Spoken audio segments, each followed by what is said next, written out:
and welcome to the symplr Education Series webcast. Today's webcast is titled Back to the Future with Healthcare Credentialing with speaker Cris Mobley. At the end of this session, we will have time for a formal Q&A, but please feel free to ask any questions as they come to mind via the chat box located on the right side of your screen. You will also be able to download the archive of today's webcast and its slides at symplr.com soon, and will receive download information in an email. The symplr Education Series is sponsored by symplr Compliance and Credentialing for Healthcare, formerly known as MedKinetics and Payer Enrollment Services. We are so pleased to have Cris Mobley as our speaker this month. Cris is the president of C. Mobley and Associates, LLC, which she established in the early 90s after 14 years of experience with several healthcare systems. She is also a co-founder and manager of Educate, LLC, a national educational company offering credentialing schools, as well as a certification-focused webinar series.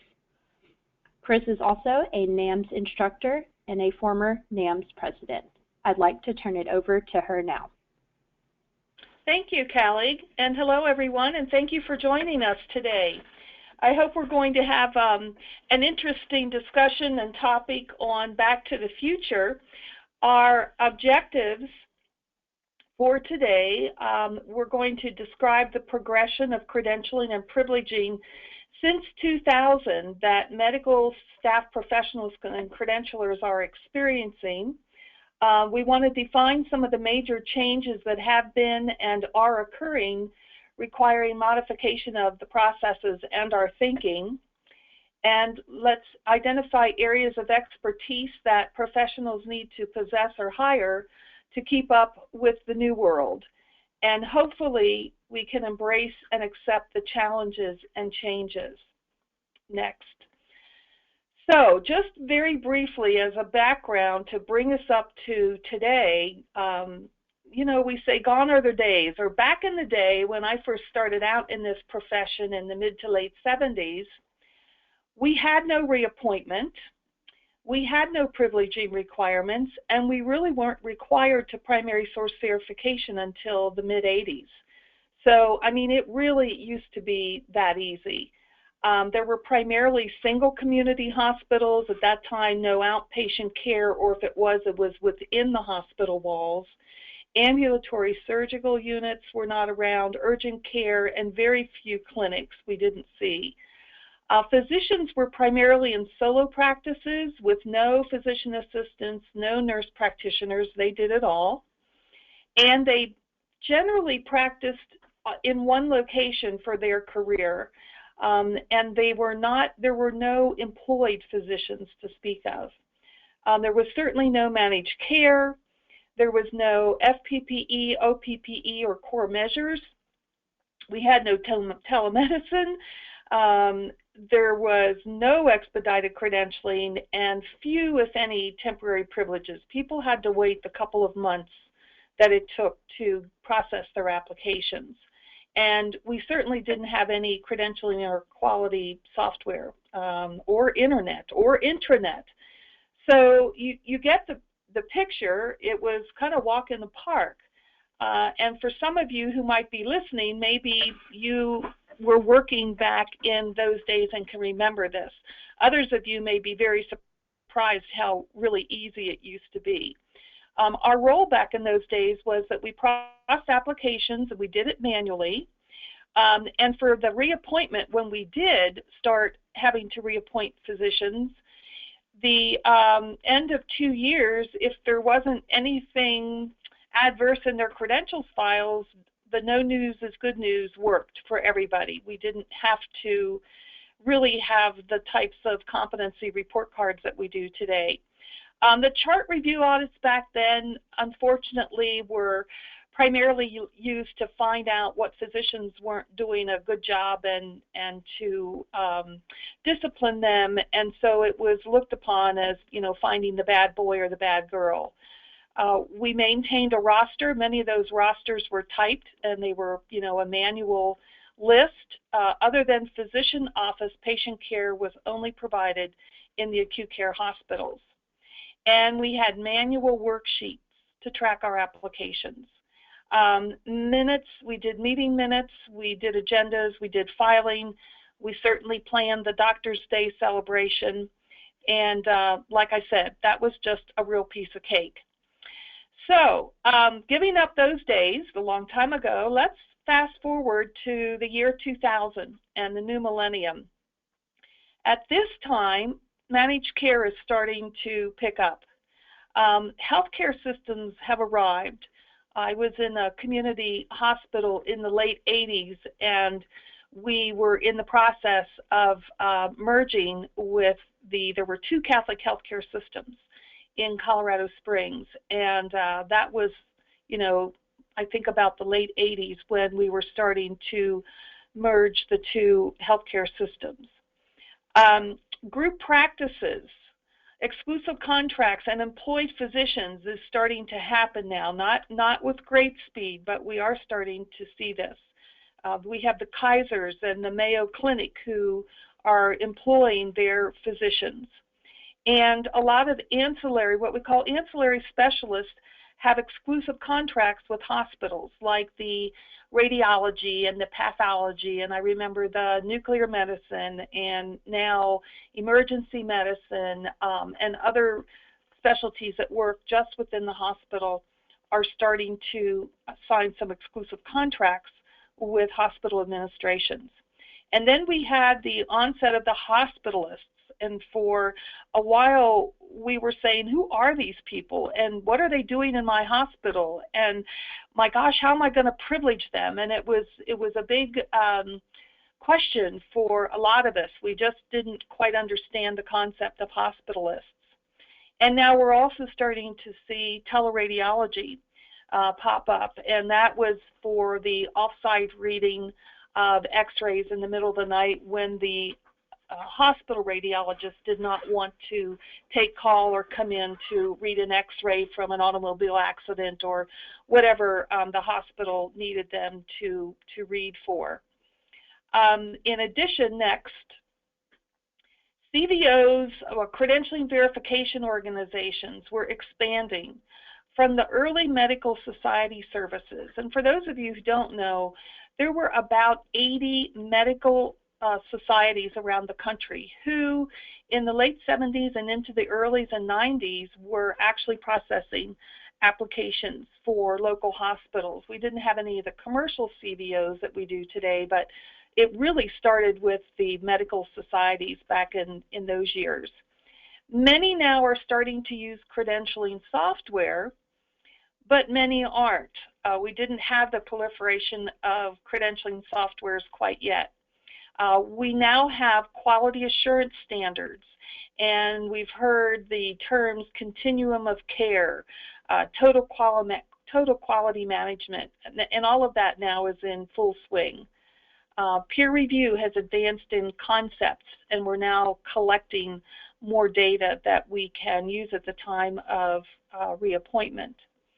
The NPDB is in operation as a result of the Healthcare Quality Improvement Act, and that really we started entering information or reporting information in the early 90s, but it took quite a few years for enough data to be in there that hospitals felt it was a useful and valuable product. But by the year 2000, we had 10 years worth of data, so we had enough now to look back at least that far for physician adverse action. We saw a negligent credentialing cases that were on the rise. We just heard more about that.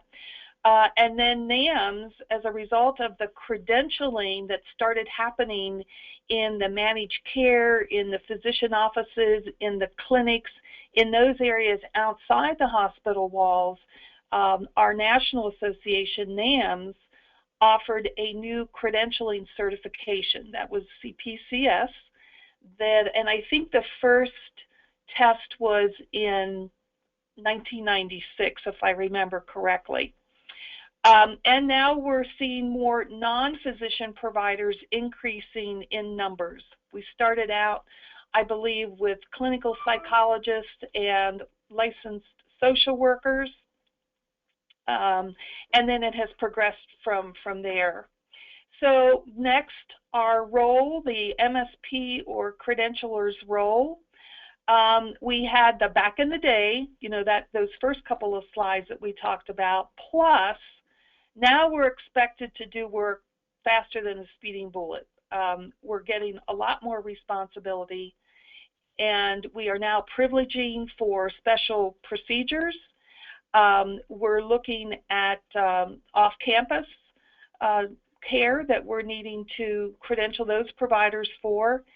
And so the AHPs, the Allied Health Professionals, which is the traditional term that we've used, so I know everybody knows what I'm talking about, we are now developing privileges for the AHPs, and we see CMS is weighing in on the privileging for special procedures, the core privileging concept, which created some issues back, probably back in the early 90s with some of the hospitals that were borrowing privilege sets from somewhere else, and all of their privileges did not reflect the limited services that they were actually offering. So there were some issues that had to be worked out there between CMS and the Joint Commission.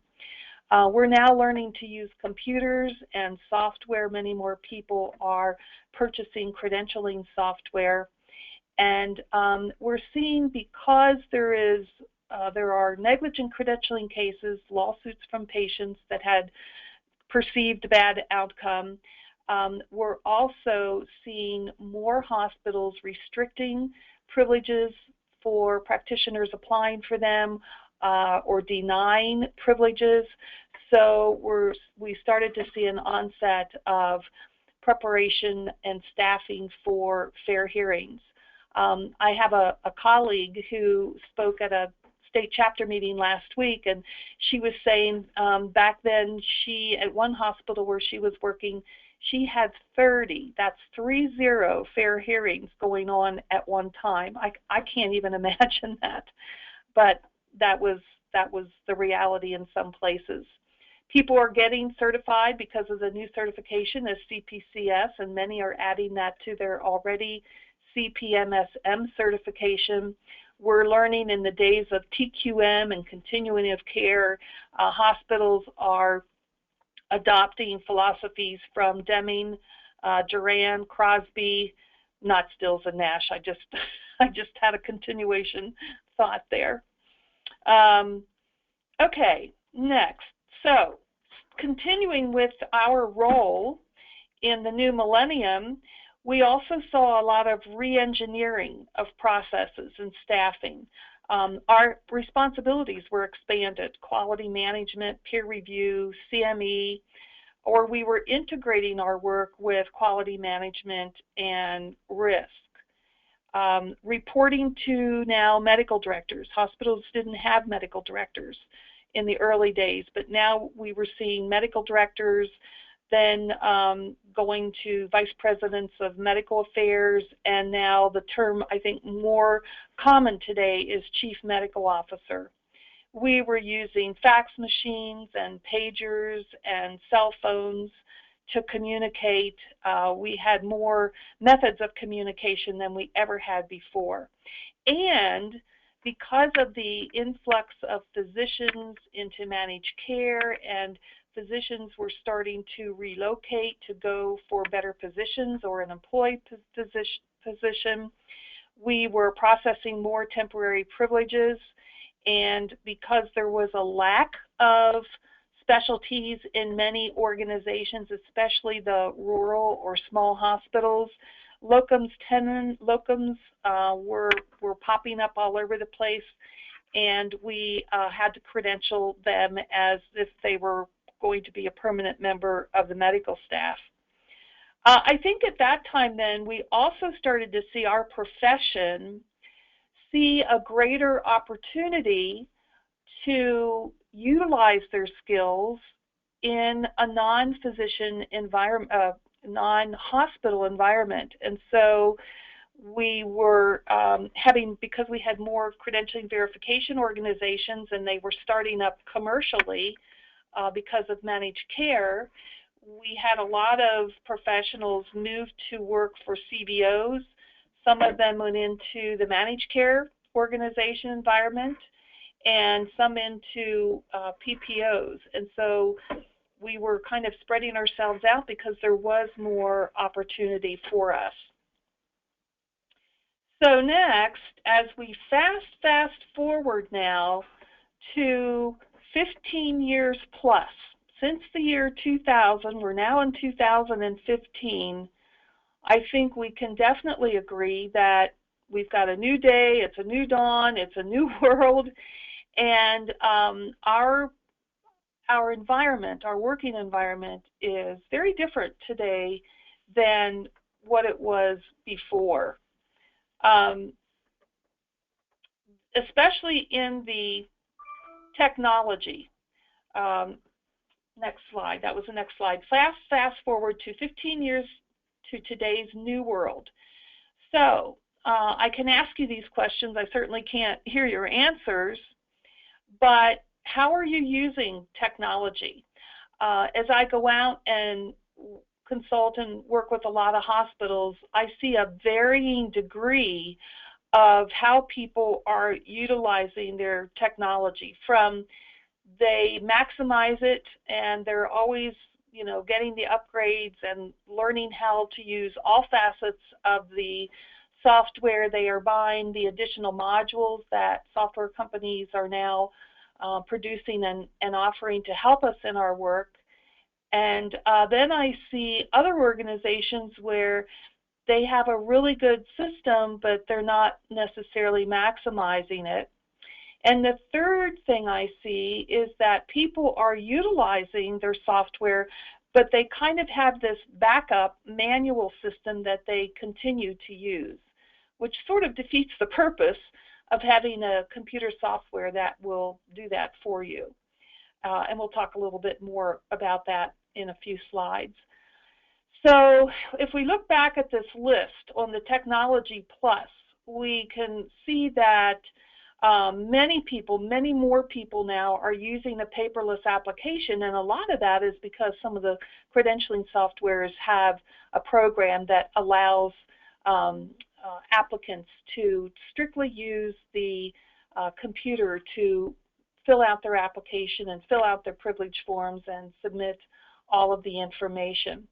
So we can use a paperless application process, therefore we can go to paperless files, we can have paperless minutes storage, bylaws, policies, and procedures, and I'm sure that there aren't very many of you who would say that you have a spacious office and unending room to store all your files and minutes. That's just not our world. And so this allows us to be able to utilize less space when we can store electronically. We certainly have the use of the internet for primary source verification, which I think has been a godsend in terms of time that it takes and the immediate turnaround for the receipt of the information that we're verifying. There are some subscription services today where I mentioned before the no news is good news. Well, there are a few places we can use that. For instance, if you are signed up for continuous query with the NPDB, they notify you if there are any changes in the data bank report, which is great that we don't have to make sure that we do that query every 24 months or at other times. The AMA, the AOIA, or the American Osteopathic Information, they have services for their profiles that if you pay a little more, then again, unless there's any change, you would not have to repeatedly order those publications, as well as some of the board certification subscription services where they notify you if there is any change in the board certification status. We have more software modules for privileging now, for FPPE and OPPE for monitoring that, for monitoring quality metrics, performance improvement, affiliations that where you don't have to respond to all the requests you get to verify your physician's affiliations. This can all be done automatically. via the internet, and you can get a report of who's queried, but it's not time spent by staff. And a myriad of tracking and trending modalities. So we have so much more, I think, in the way of tools to help us today, especially since we're in a much more fast-paced environment. The intranet within the hospital is very useful in terms of being able to have information on current listing of physicians and their privileges to be used by other departments in the hospital or organization who have a need. We have smartphones that we are using to connect to people better. And, you know, today's younger physicians, you know, in their 40s and 30s, pretty much are tech savvy. And they are all wanting to be usually texted as the preferred method of communication. And so we need to be cognizant of that, because we may be providing different levels of communication based on a lot of times the age group of the physicians that we have. We're able to scan information into our computer. So even if you don't have a paperless electronic application, once you get the hard copy, you can scan that information and then create your electronic file. We have, as I said, email, texting, tweeting, messaging.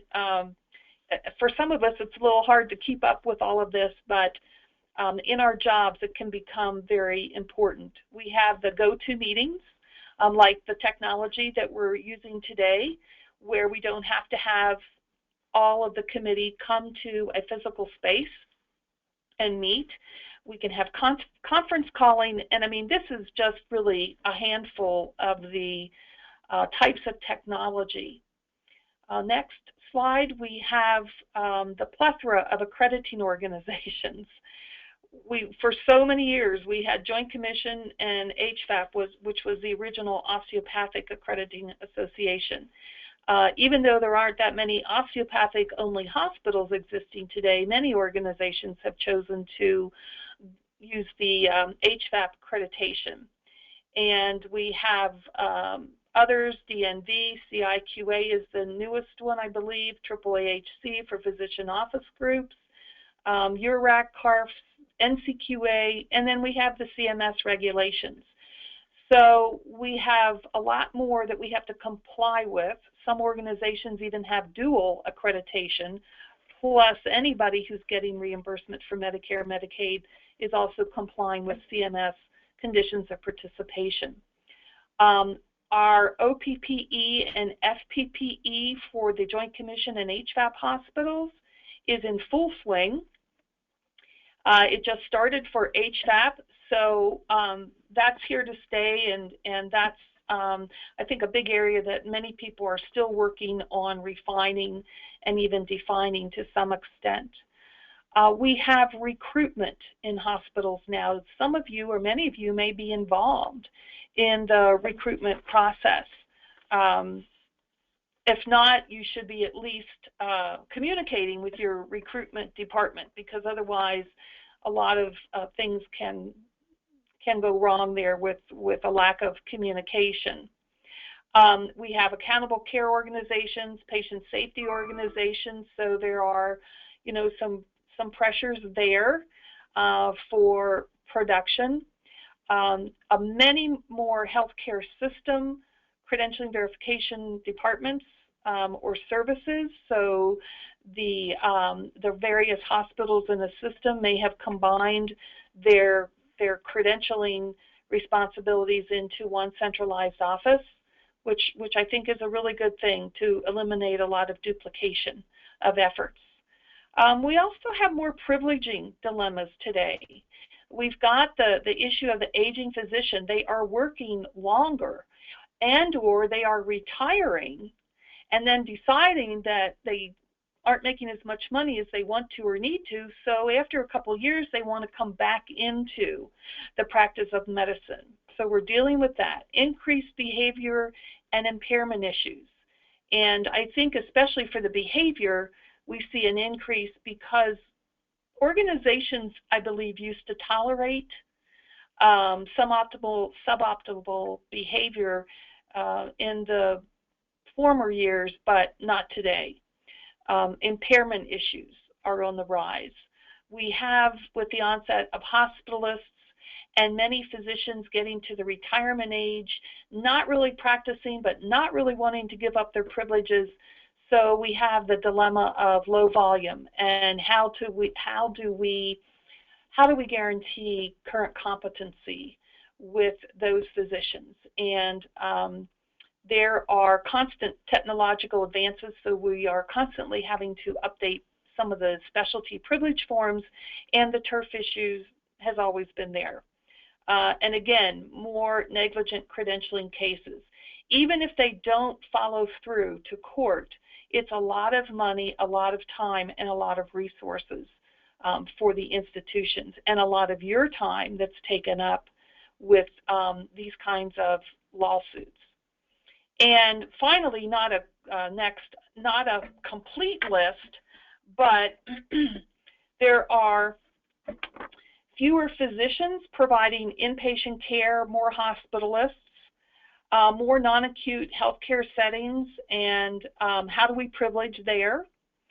Telemedicine, we have telehealth, I should have said, it kind of encompasses all of the different types of medical services that are provided off-site. A lot of people have the EICU, they have imaging, or they have other specialists that help out those small hospitals so they don't have to be transferring patients to the larger institutions, and the patients can remain in the community. We certainly have more non-physician providers, many more physician assistants and advanced practice nurses that are doing a lot of what physicians have done before.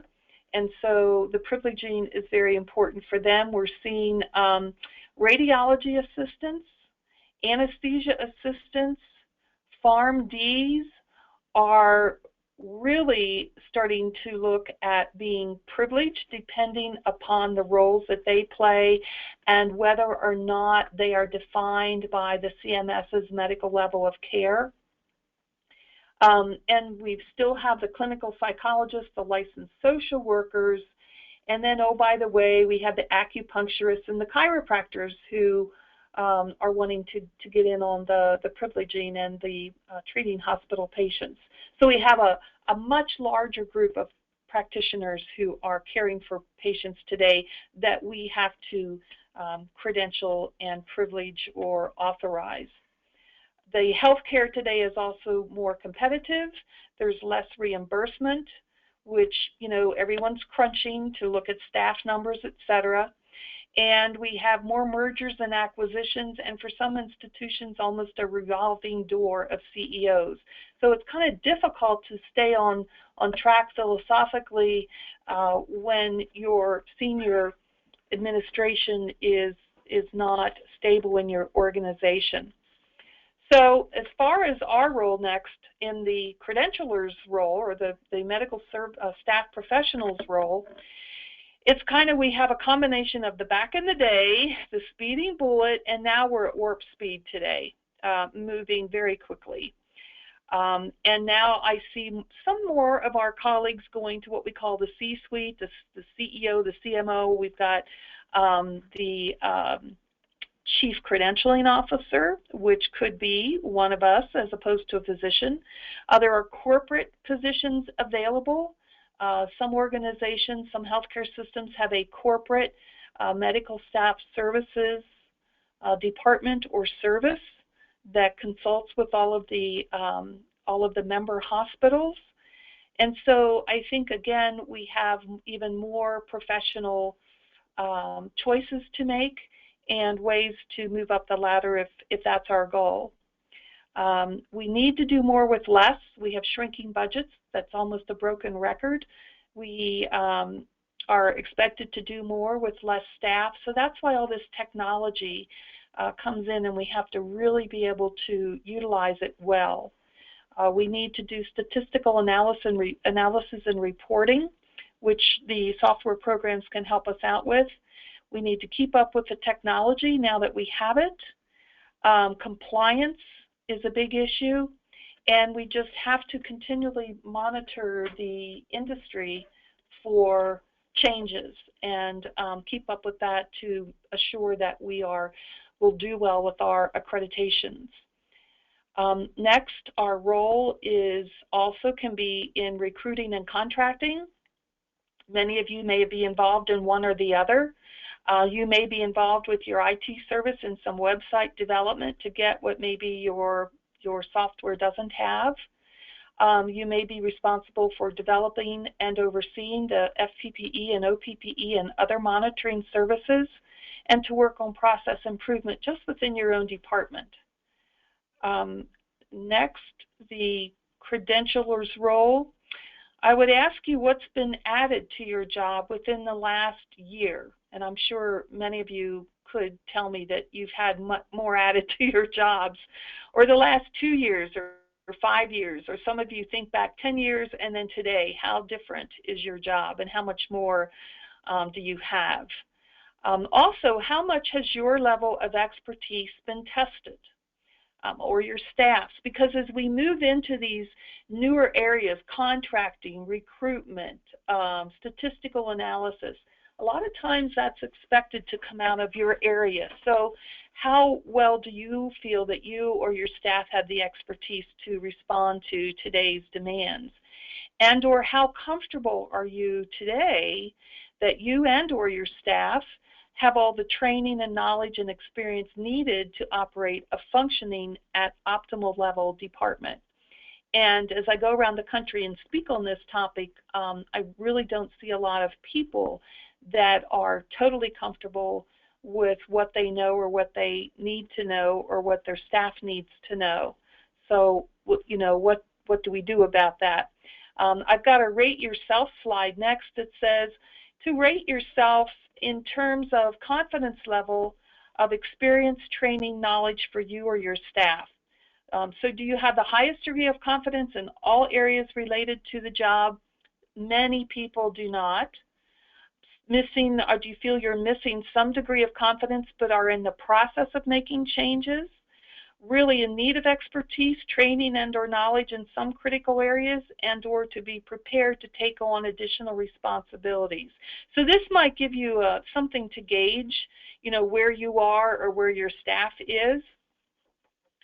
So with that, I'd like to kind of talk about, if you're not rating the highest degree, why not? And so let's talk a little bit about current barriers to optimal performance. Next slide. The first may be staffing. Insufficient staffing. I think so many people say, I need more staff. That's very common. How about the diversity of knowledge and training and experience? For instance, do you have in your department or access, based on your responsibilities, anyone with a clinical background, a clinical specialist? How about technical expertise?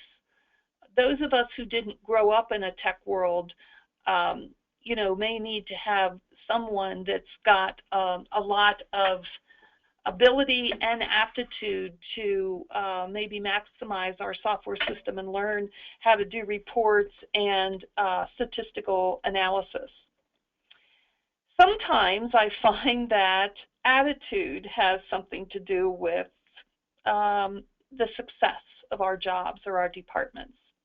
Many times I ask people why they do things a certain way, and almost always my answer is, we've always done it that way. That's usually not the right answer. So if you find yourself saying that, you may want to think, maybe we need to be looking at something different.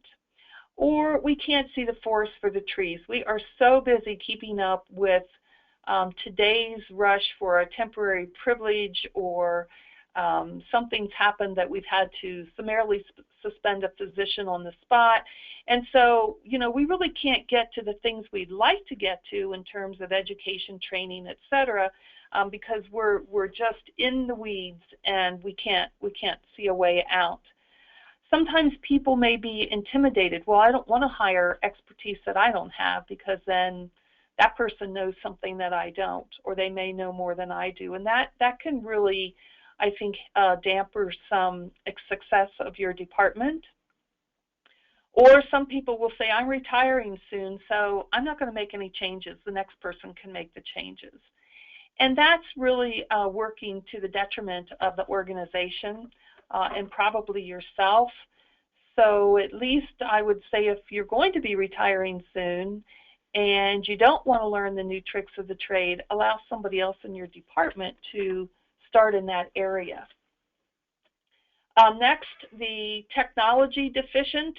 Sometimes we have older software. It's not high on the priority list for our IT departments to help us. We aren't fully utilizing it. It doesn't interface with the organization. And the idea of a paperless office is foreign to you, and you're not having anything to do with that. If somebody else in your office does, let them see what they can do with that. Physicians are willing to serve less in voluntary and time-consuming leadership positions. They want more family time today. Years ago, their practice was number one. Today, I see a lot of family life kind of comes first and the practice comes second. So they don't want to be there late night for meetings. And their medical practice, because of reimbursement, really takes up a lot of their time. So what can we do to help them spend less time in those leadership roles? Next, there is administrative support or lack of administrative support that can be a barrier where they don't, the administration or the people you report to, even a CMO, it's very possible they don't really know what you do. And they do not see us as a revenue producing department, which isn't true. You know, you can do a study of how long it takes you to credential and when that person can start billing, what's the average billing per week or month, and this is how much the organization is losing by not maybe giving us the resources that would allow us to get them privileged much quicker. We certainly have budget constraints. Thank goodness these webinars are offered free. I think we can take and must take advantage of the education that's out there that we don't have to pay for, the on-site, the off-site conferences if you can get to them, but if not, webinars like this, free e-publications, newsletters that you can sign up for online, I think are very, very helpful to everyone. Next, in the decision time, we've got our barriers, lots of them, and those are just a few, and I'm sure if we had an open mic, you could talk about a lot more. But the decision time here is how can we best function in the new world? You have to decide what your service is going to be. Are you going to be all things to all people? Are you going to be all things to some of your practitioners? Are you going to be some things to all of your practitioners, or be some things to some of your practitioners? So you kind of have to look and decide where you and your staff are, then make some priorities about what you might be able to do differently. Next, transitioning to the new world. Now is the good time to contemplate value versus volume. Remember when I said we've always done it that way is not the right answer? Let's look at what provides value to our processes. And if it's volume and we create a lot of whatever that's not being looked at or used or considered, we might be able to make some changes. So review your processes and figure out what is essential. What wouldn't they miss if we didn't do it? Do the same doctors show up for the same meetings? So if we didn't have to send out a notice every month, would that really deter anyone from not coming to the meeting, just as an example? And where do you want to be spending your time? What are you doing? Look at each part of the process. Does it add value to the services you provide? If you are adamant that you go back 100 years, well, go back to the beginning of time for a hospital affiliation. That might be reasonable for new members applying. It might not be reasonable for locum tenens who might have 200 to 300 hospitals. So how much value does it add? And what do? You certainly, I can't believe, get 200 responses, but you have to send out 200 letters. So that's the kind of thing that you look at value and volume and see what does the process, what do we really need to be evaluating? What should we be doing? And then how are we doing it? Are we duplicating between computer program and manual tracking? Is that the best use of our time? How should we be doing that? Next, what services do you currently offer? You want to make maybe an all-inclusive list, and that might help you with the determining how to best function, being the all things to all people or some things to all people, etc. Make your list. What services would you like to be able to offer, or are you expected to be able to offer? And it may not be something you're currently doing. And if it isn't, what's it going to take to be able to offer that service to your staff, your medical staff? It may take some renegotiation, either with a credentials committee or an administration. If it involves budget, it may be a justification for staff, or at least if we can't get staff, can we have this affiliation module that will save us X amount of time times somebody's salary. So put some monetary value to these justifications as well, or write a white paper and do your research, because you ought to know by now you can't go in to administration or to your boss with a problem, or you shouldn't be going to them with a problem and not have some kind of a recommendation or options for solutions.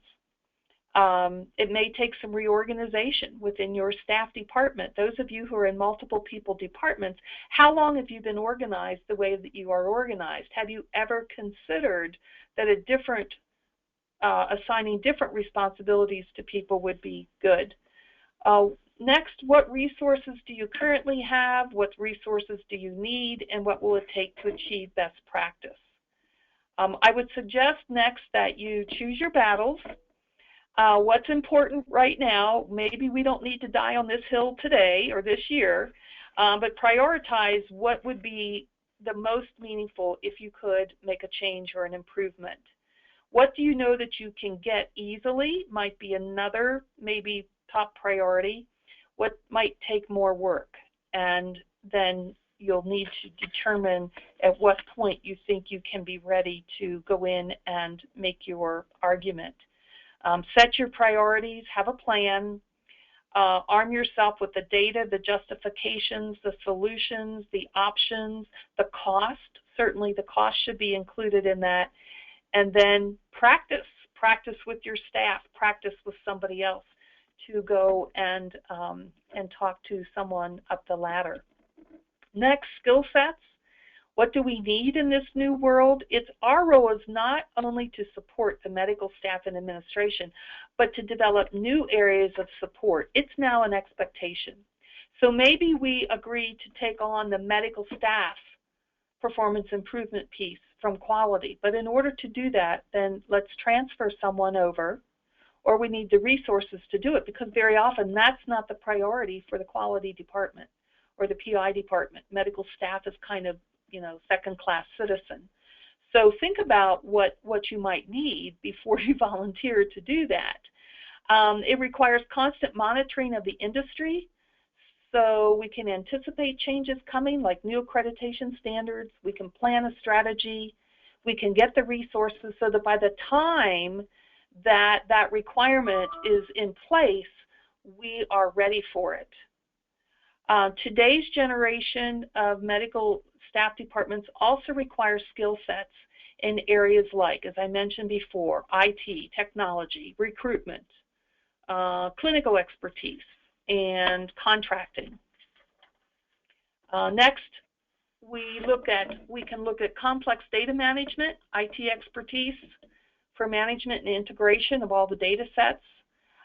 Complex competency management, wouldn't it be nice to have a data analyst for statistical and data analysis and data collection for our PI reporting for every 6 months or however often you're doing it for OPPE, and also for the FPPE process. Excuse me. Clinical expertise. you know, it would be nice to have someone who has the clinical knowledge to talk to physicians about privileges and privilege delineations and OPPE data and how to interpret that. So think about how easy that is now for your department to do versus if you had some help.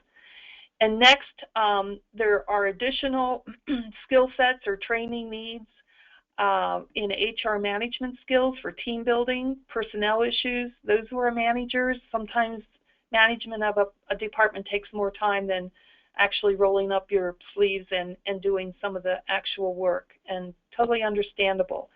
But you may need to think about some additional skills in that, maybe in project management or management technology, communication and presentation skills.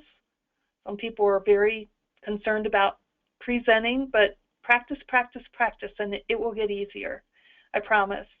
You may be involved in practice recruitment, contract management, provider relations, a physician referral system, even organization-wide regulatory compliance.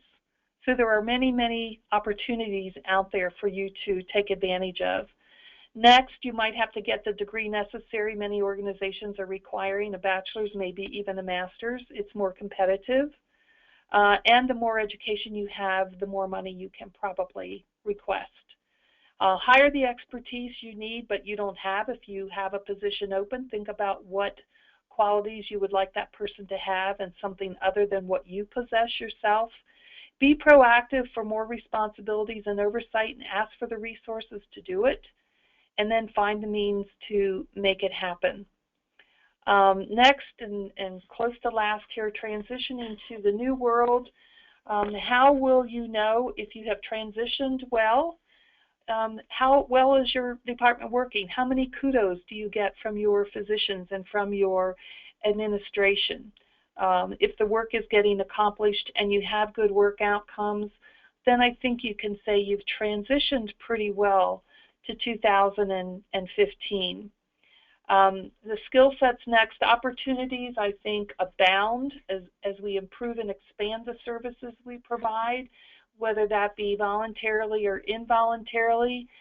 Everybody has to think about what their position is in their organization, and maybe you need to move to another organization to be, to be able to do some of these things. So in closing, I'd like to just make two quotes, one from a book many of you, I'm sure most of you have heard about, Who Moved My Cheese? It's a very quick read, and it gets the point across fairly quickly. But basically they say change happens, and if you do not change, then you can become extinct. Doesn't say will, but can, certainly. And then my friend Geneva Harris years ago was talking at the California conference. I don't even remember the subject, but I remember the closing quote that she gave, and I like to use it a lot. And that is that if you always do what you always did, then you'll always get what you always got. So with that, I'd like to turn it back to Callie, and I appreciate your time and attention, and I'm certainly happy to answer any questions now, or if you have any after the close of this session, please get in touch with me. Thank you. Thank you so much, ma'am.